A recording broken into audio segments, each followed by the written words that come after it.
அத்தியாயம் 21. சரிடா, கிச்சனில் தேவையான பாத்திரம் எல்லாமே இருக்குது. உங்களுக்கு தேவையான மளிகை சாமான் எல்லாம் நான் நாளைக்கு வர சொல்லிடுறேன். அதை பற்றி நீங்கள் எதுவும் கவலைப்பட்டுக்க வேண்டாம். இன்றைக்கி ராத்திரிக்கு மட்டும் எங்கேயாவது நம்ம வெளியில் சாப்பிட்டுக்கலாம். அப்படியே காரில் வாங்கலேன், ஏதாவது நல்ல ஹோட்டலுக்கு போய் சாப்பிட்டு வரலாம். ஐயோ சாரி ரோஹித், எனக்கு ரொம்ப பசி, அதனால நான் ஃபுட் ஆர்டர் போட்டுட்டேன். ஃபுட் ஆன் த வேல இருக்கு. நோ ப்ராப்ளம், ஒன்றும் பிரச்சனை இல்லை. நாம் இன்னொரு நாள் ஹோட்டலுக்கு போகலாம். நீங்கள் என்ன ஏதுன்னு சொல்லுங்கள். அப்புறம் ஏதாவது தேவைன்னா உடனே கால் பண்ணுங்கள்.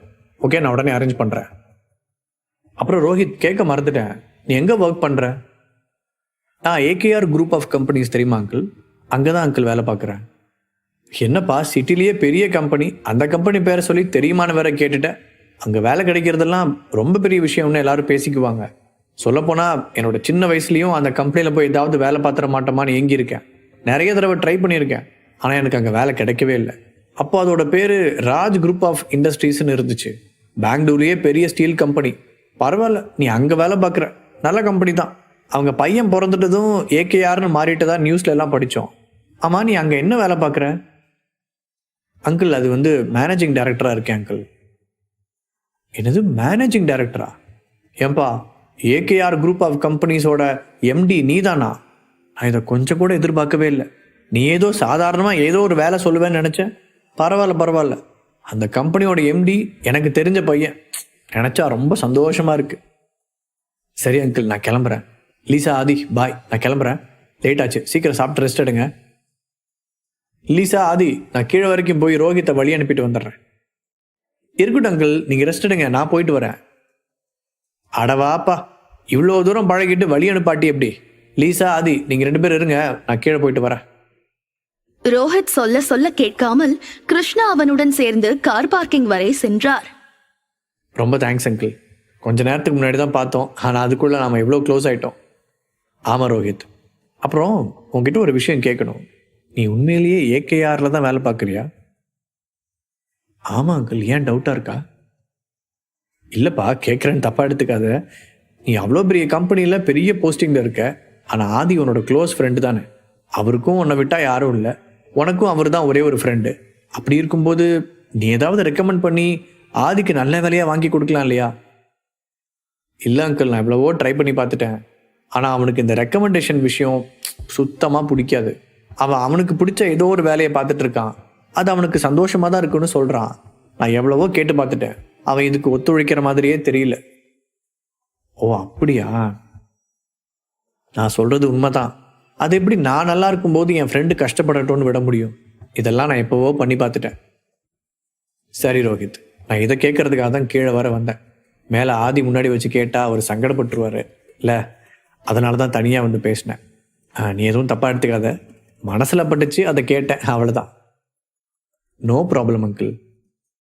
சரி ஓகேப்பா, நீ பார்த்து போயிட்டு வா. நான் வீட்டுக்கு போகிறேன். அங்கிள் மறந்துடாதீங்க, 3rd floor J13. ஞாபகம் வச்சிருக்கேன், தேங்க்ஸ். சொல்லிவிட்டு கிருஷ்ணா கார் பார்க்கிங்கில் இருந்து நடந்து புதிய பிளாட்டுக்கு சென்றார். அவர் நடந்து செல்வதை பார்த்துவிட்டு காரில் ஏறினான் ரோஹித். பரவாயில்ல, ஆதியோட மாமனார் அவன் மேலே கொஞ்சம் பாசமாக தான் இருக்காரு. அதனால தான் அவனுக்கு ஏதாவது வேலை பார்த்து சொல்லணும்னு சொல்லிட்டு போகிறாரு. ஆனால் இந்த ராஸ்கல் எப்போ உண்மையெல்லாம் சொல்ல போகிறான்னு தெரியல. உண்மை தெரிஞ்சால் இவங்கெல்லாம் என்ன பண்ண போகிறாங்கன்னு தெரியல. நடக்கும்போது பார்த்துக்கலாம். அதுவரை நிம்மதியாக இருக்கட்டும். எப்படியோ இனிமேல் அவங்க மாமியார் டார்ச்சர் இல்லாமல் நிம்மதியாக தூங்க போகிறான். சொன்னபடியே காரை ஓட்டிக்கொண்டு கார் பார்க்கிங்கில் இருந்து தன்னுடைய வீட்டை நோக்கி புறப்பட்டான் ரோஹித். அதே நேரத்தில் லிசா ஆர்டர் செய்திருந்த சாப்பாடும் டெலிவரியாக மூவரும் சாப்பிட்டுவிட்டு அவர்களுடைய அறைக்கு சென்று நிம்மதியாக ஓய்வெடுக்க தொடங்கினார்கள். மறுநாள் காலை விடிந்தது. வழக்கம் போல ஆதி சீக்கிரமாக எழுந்து அவனுடைய அன்றாட வேலைகளை முடித்துவிட்டு பெட்டில் படுத்திருந்த லிசாவிற்கு பக்கத்தில் உட்கார்ந்திருந்தான். இப்பொழுது திடீரென்று கதவு திறக்கும் சத்தம் கேட்டது. ஆதி வேகமாக எழுந்து வெளியில் சென்று பார்க்க கிருஷ்ணாதான் பால் பாக்கெட்டுடன் வீட்டிற்கு வந்திருந்தார். ஆதி கிருஷ்ணாவை பார்த்ததும் அவருக்கு பக்கத்தில் சென்றான். அங்கிள், நீங்க போய் பால் பாக்கெட் வாங்கிட்டு வந்தீங்களா? ஆமா ஆதி, புது வீட்டுக்கு வந்துட்டோம், பால் காய்ச்சணும் இல்லையா? அதனால தான் காலையில் எழுந்து அப்படியே வாக்கிங் போயிட்டு வந்தேன். லீசா எந்திரிச்சிட்டாளா?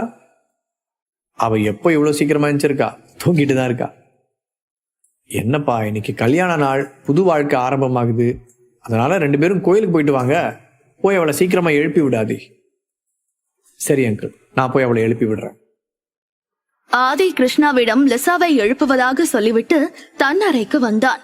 ஆனால் லிசா அந்த பெட்டில் அசதியாக படுத்து தூங்கிக் கொண்டிருந்தாள். அவளை பார்த்த ஆதிக்கு அவளை எழுப்புவதற்கும் மனம் வரவே இல்லை. இருந்தாலும் அவளுக்கு பக்கத்தில் போய் கட்டிலில் சாய்ந்து கொண்டு அவளை ரசித்தபடியே உட்கார்ந்திருந்தான் ஆதி. அவள் எழும்புவதாக தெரியவில்லை. உடனே தன்னுடைய கையால் அவளுடைய சிறிய மூக்கில் லேசாக கிள்ளினான் ஆதி. அந்த வலியில் வெகுண்டெழுந்தவள் தன் மூக்கில் கை வைத்து தேய்த்து கொண்டே ஆதியை முறைத்து பார்த்தாள். ஆதி, எதுக்காக இப்ப என் மூக்கில் எப்படி பண்ண? அங்கதான் எங்க அம்மாவோட டார்ச்சர், அதனால ரொம்ப நேரம் தூங்க முடியாது. சரி, இன்னைக்காவது ரொம்ப நேரம் தூங்கலான்னு பார்த்தா நீ விட மாட்ட. சாரி லீசா, நீ தூங்கும்போது அழகா இருந்தியா, அதனாலதான் மூக்குல கிள்ளி வச்சுட்டேன். நீ வேற என்ன தூங்கு. இதுக்கு மேல எங்க தூங்க? அதான் தூக்கம் கலைஞ்சு போச்சே. சரி, கை கொடு. நீ எதுக்காக கை கேக்குறேன்னு தெரியும், கையெல்லாம் தர முடியாது. லிசா சொல்லவும் ஆதி சிரித்தபடியே அவளுக்கு பக்கத்தில் நெருங்கி போய் அவளை இழுத்து மார்போடு அணைத்தான். Happy anniversary Lisa. உனக்கும் ஹாப்பி ஆனிவர்சரி. நம்ம எப்பவுமே இதே மாதிரி சந்தோஷமா இருக்கணும். அத்தியாயம் 22. கண்டிப்பா சந்தோஷமா தான் இருப்போம். அப்புறம் உங்க அப்பா பால் பாக்கெட் வாங்கிட்டு வந்திருக்காரு. நீ சீக்கிரம் குளிச்சு கிளம்பி புது வீட்டுல பால் காய்ச்சுவியாமா. அதுக்கப்புறம் 2 பேரும் சேர்ந்து கோயிலுக்கு போயிட்டு வரணுமா. எங்க அப்பா இதை உன்கிட்ட சொன்னாரா, இல்ல நீயா அவர்கிட்ட சொல்லி பால் பாக்கெட் வாங்கிட்டு வர சொன்னியா? எனக்கு எதுக்கும் சம்மந்தம் இல்ல. நான் யாரோ கதவு திறக்கிற மாதிரி சத்தம் கேட்டுச்சுன்னு போய் பார்த்தா உங்க அப்பா பால் பாக்கெட்டோட வந்து நிக்கிறாரு. என்ன ஏதுன்னு கேட்டா, புது வீட்டுக்கு நாம பால் காய்ச்சிட்டு வரலையா, அதனால போய் பால் பாக்கெட் வாங்கிட்டு வந்தாராமா. அதுவும் சரிதான், நீ சீக்கிரம் கிளம்பி போய் பால் காய்ச்சிப்போ.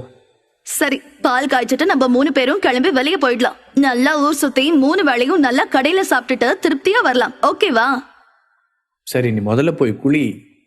பெட்டில் உட்கார்ந்திருந்த லிசாவை கையை பிடித்து இழுத்து பாத்ரூமுக்குள் கூட்டிக் கொண்டு தள்ளினான். லிசாவும் அரை மணி நேரம் கழித்து குளித்து முடித்துவிட்டு வெளியே வந்தாள். ஆதி ஹாலில் உட்கார்ந்திருக்க லிசா நேராக கிச்சனுக்குள் சென்று பாத்திரத்தை எடுத்து கழுவி பால் காய்ச்ச ஆரம்பித்தாள். அந்த நேரத்தில் கிருஷ்ணாவும் குளித்து கிளம்பி தன்னுடைய ஆபீஸுக்கு ரெடியாகி வெளியே வந்தார். என்ன ஆதி, பால் காய்ச்ச ஆரம்பிச்சாச்சா? ஆமா அங்கிள், லீசா இப்பதான் வந்தா, இப்பதான் போய் பால் காய்ச்சிட்டு இருக்கா. ஆமா, நீங்க என்ன ஆபீஸுக்கு போற மாதிரி ஃபார்மலா ரெடி ஆயிட்டு வந்திருக்கீங்க? இன்னைக்கு நான் ஆபீஸ்க்கு தான் போறேன். அங்கிள், இன்னைக்கு எங்களோட கல்யாண நாள். நான் 3 பேரும் வெளியில போலான்னு நானும் லீசாவும் பிளான் பண்ணியிருந்தோம். இன்னைக்கு ஒரு நாள் எங்களுக்காக லீவ் போடக்கூடாதா? இல்ல, அது லீவ் போட முடியாது, கொஞ்சம் முக்கியமான மீட்டிங்லாம் இருக்கு. நீங்க 2 பேரும் போய் சந்தோஷமா வெளியில சுத்தி நல்லா என்ஜாய் பண்ணிட்டு வாங்க. நாம 3 பேர் சேர்ந்து இன்னொரு நாள் போய்க்கலாம். இந்த நேரத்தில் லிசா பாலை காய்ச்சி டம்ளரில் ஊற்றி ஒரு தட்டில் வைத்து எடுத்துக்கொண்டு ஹாலுக்கு வந்தாள். அப்பா, எடுத்துக்கோங்க. ஆதி, நீயும் எடுத்துக்கோ. கிருஷ்ணா கையில் எடுத்து டம்ளரில் இருந்த பாலை குடிக்க ஆரம்பித்தார். பரவாயில்லையே, என் பொண்ணுக்கு பாலெல்லாம் காய்ச்ச தெரியும் போல.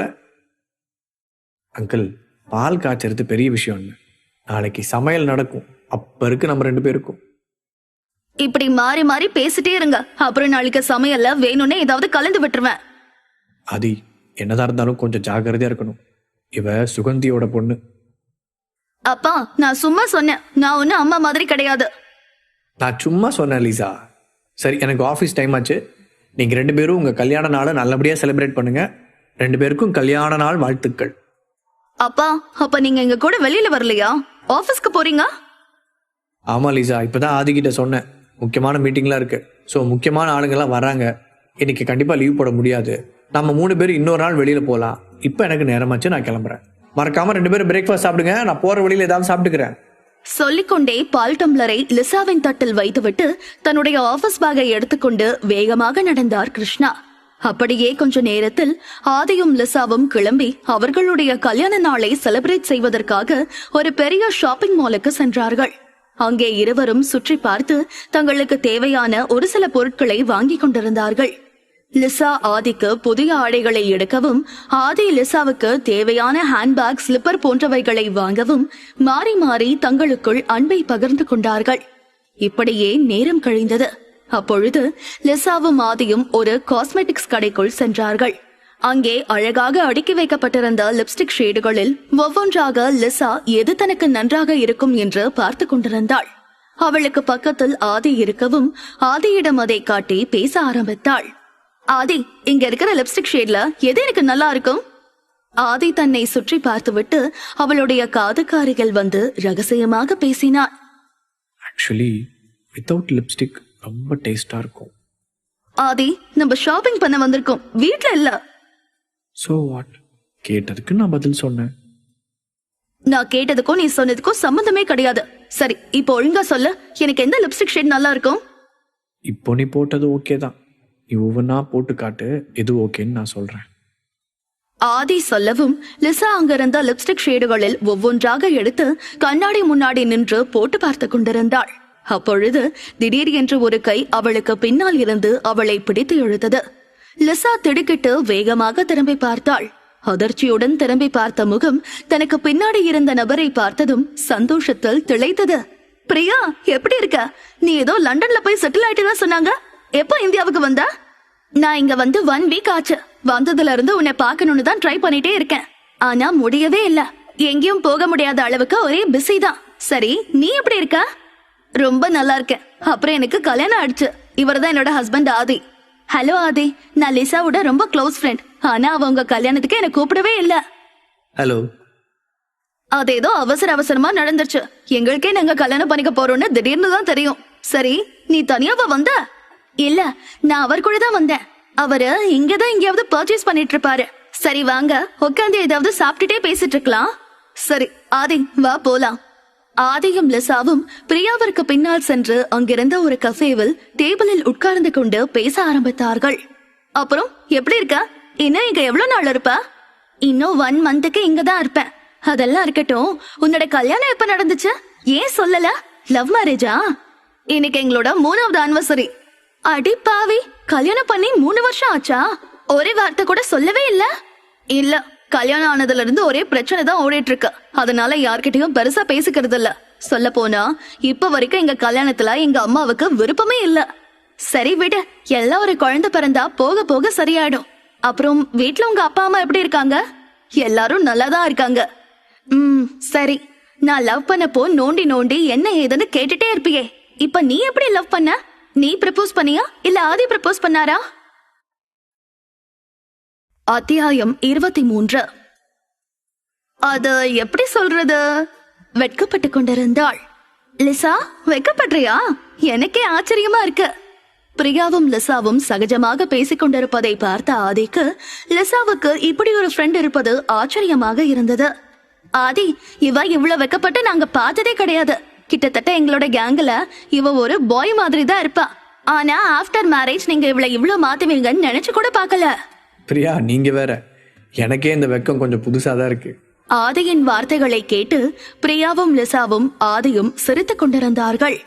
சரி சொல்லு, நீ சிரிச்சு சமாளிக்கலாம் நினைக்காத. நீ ப்ரப்போஸ் பண்ணியா இல்ல அவரு ப்ரப்போஸ் பண்ணாரா? நீ எப்படி அவரை பார்த்த? எல்லாமே எனக்கு ஃபர்ஸ்ட்ல இருந்து சொல்ல.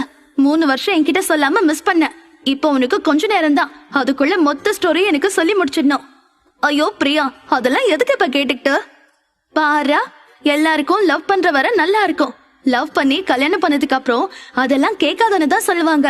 ஆனா 3 வருஷம் கழிச்சு கூட நீ இவ்வளவு வெட்கப்படுறியே. சரி பரவாயில்ல, இப்படி வெட்கப்பட்டுட்டே அதை சொல்லி முடிச்சிட.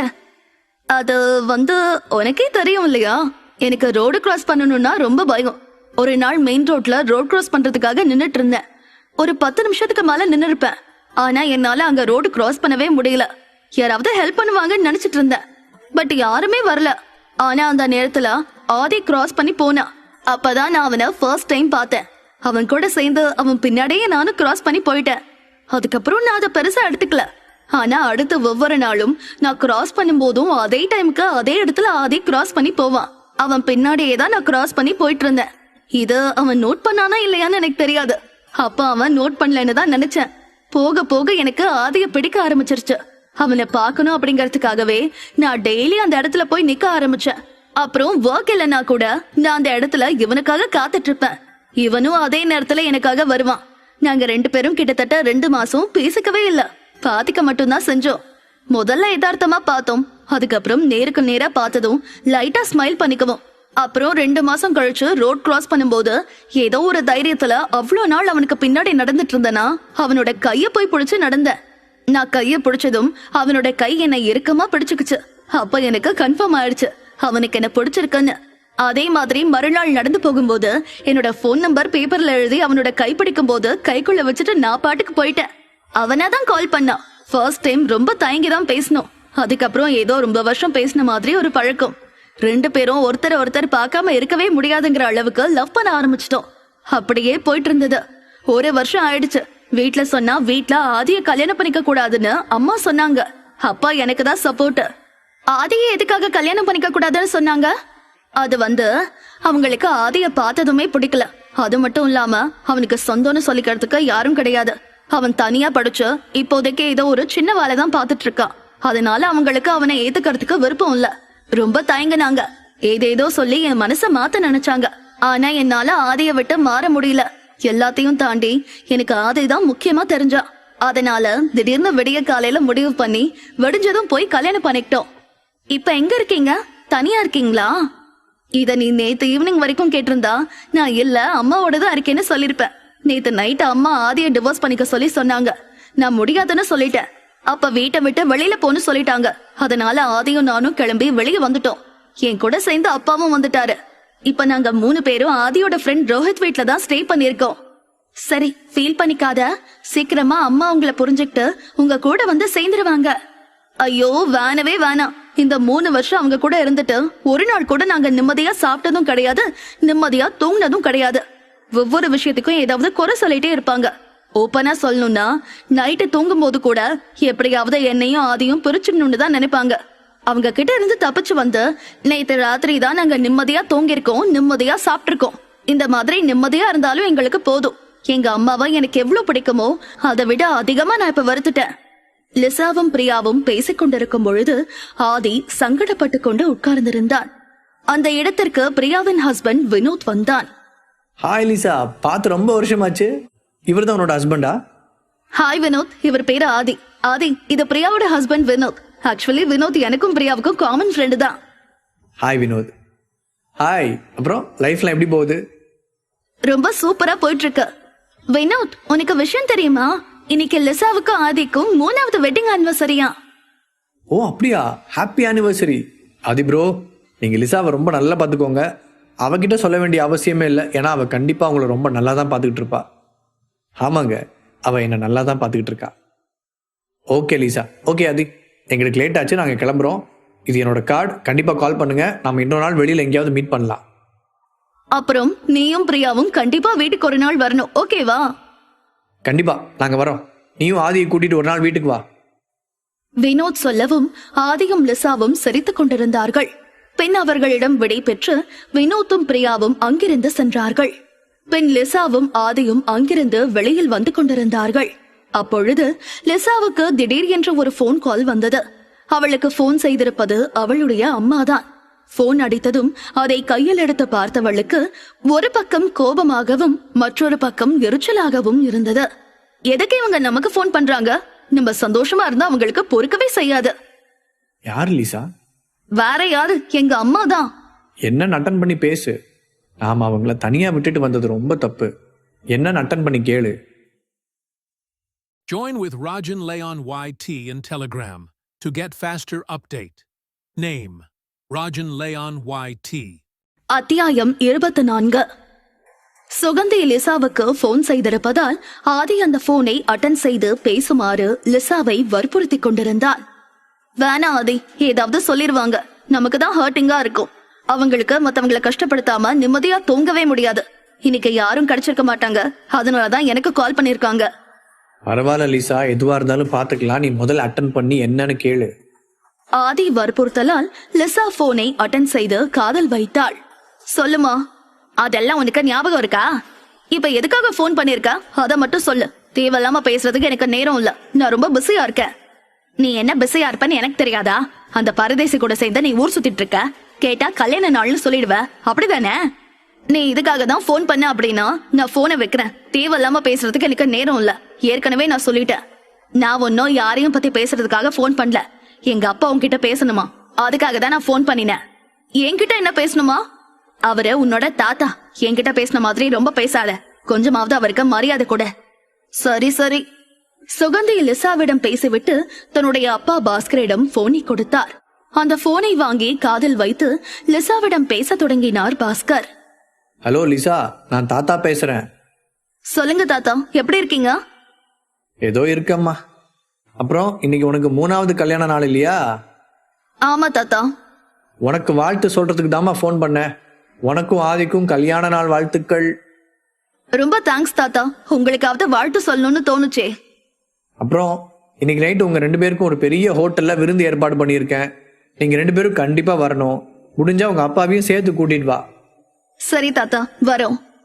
கண்டிப்பா வரணும். தாத்தா உங்களுக்காக காத்துக்கிட்டு இருப்பேன். அம்மா கிட்ட சொல்லி உனக்கு லொகேஷன் ஷேர் பண்ண சொல்றேன், நீ வந்துரு. சரி தாத்தா, கண்டிப்பா வரேன். சொல்லி முடித்துவிட்டு லிசா போனை கட் பண்ணினாள்.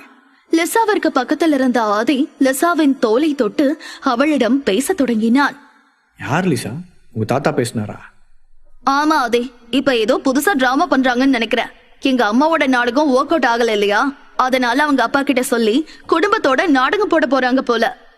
என்ன சொன்னாங்க?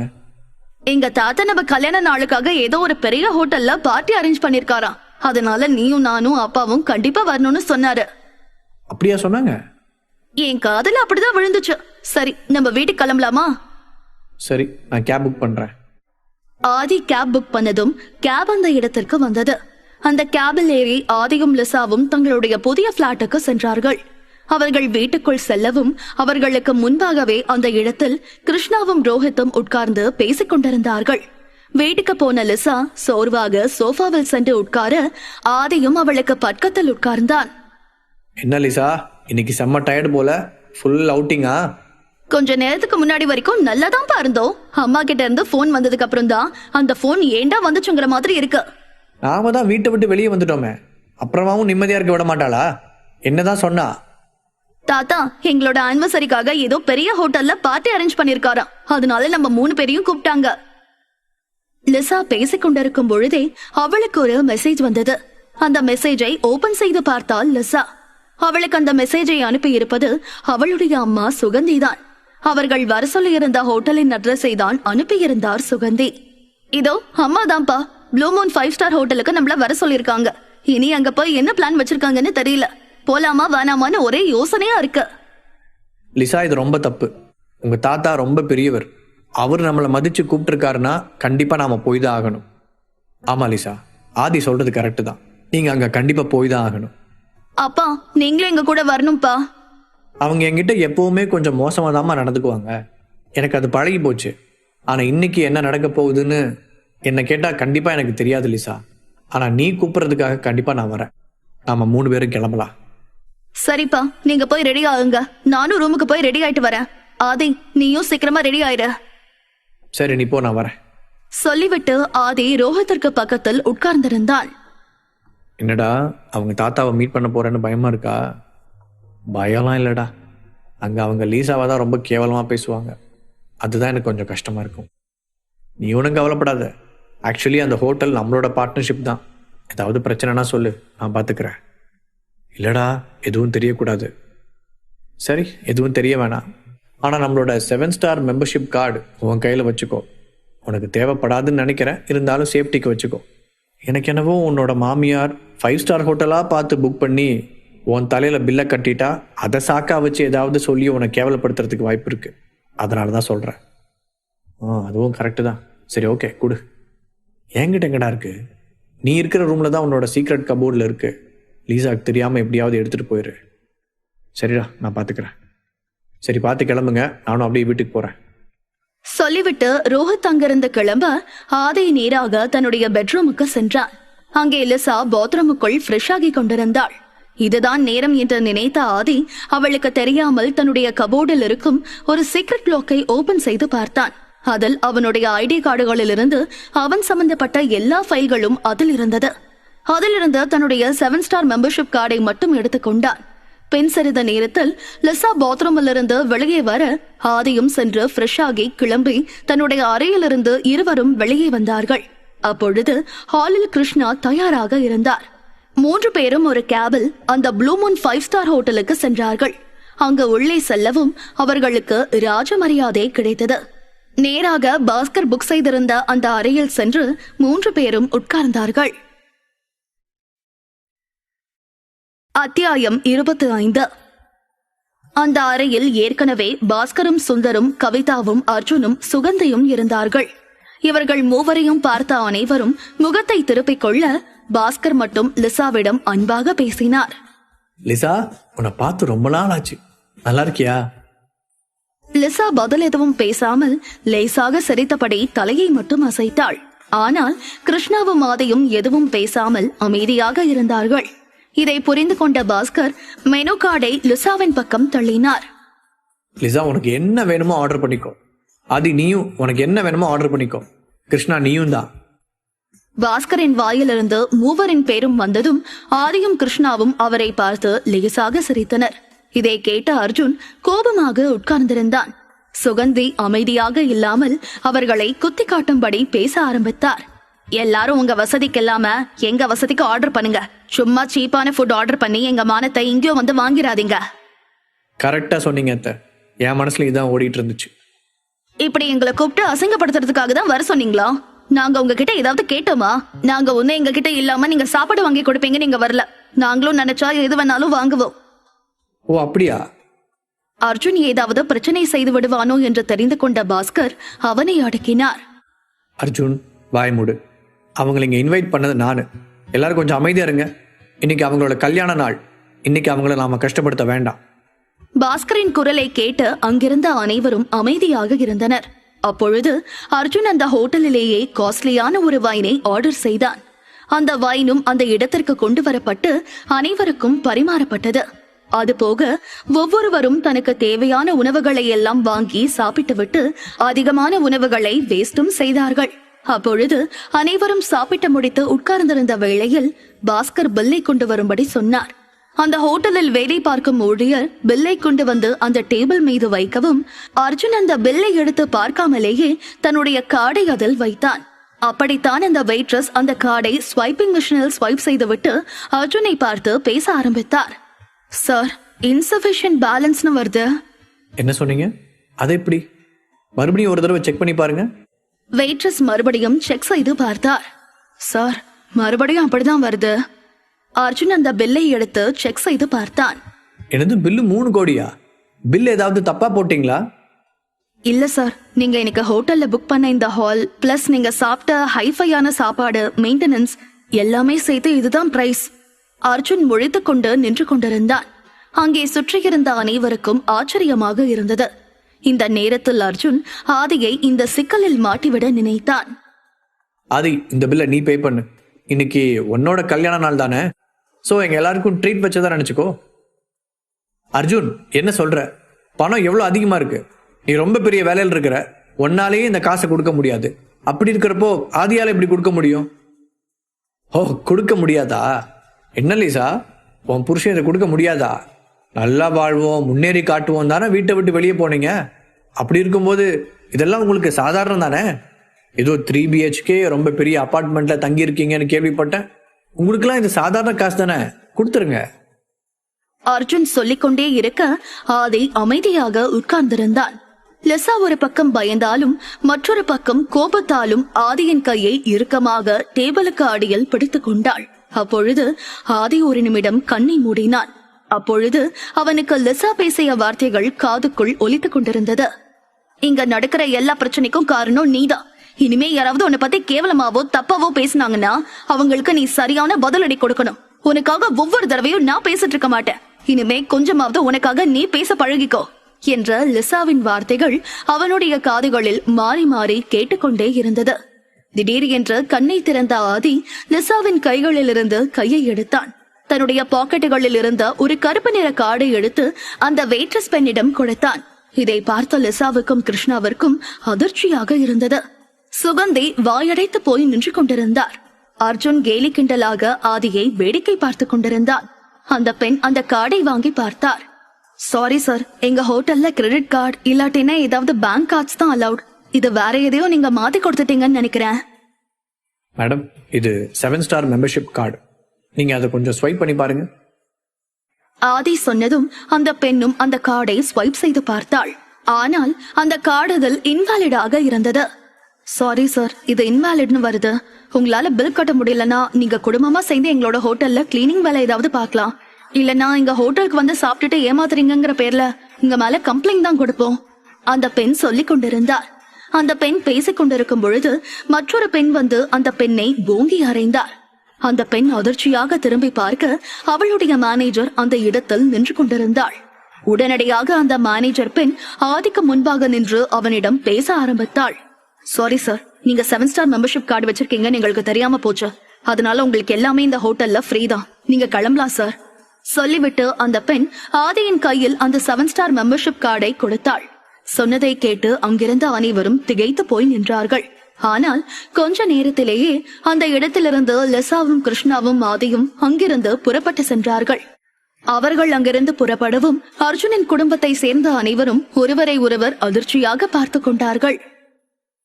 என்னத்த அவனை பத்தி நீங்க ஏதோ கேவலமா சொன்னீங்க. ஆனா நம்ம சாப்பிட்ட எல்லாத்துக்குமே இப்போ கோடி கணக்கில் அவன் தான் பில் பே பண்ணியிருக்கான். அவன்கிட்ட இப்படி 7 ஸ்டார் மெம்பர்ஷிப் கார்டு வந்துச்சு. அதுதான் அர்ஜுன், எனக்கும் தெரியல. உண்மையிலேயே அவன் ஒரு பிச்சைக்காரன் தான். அவன்கிட்ட எப்படி இந்த கார்டு வந்திருக்க?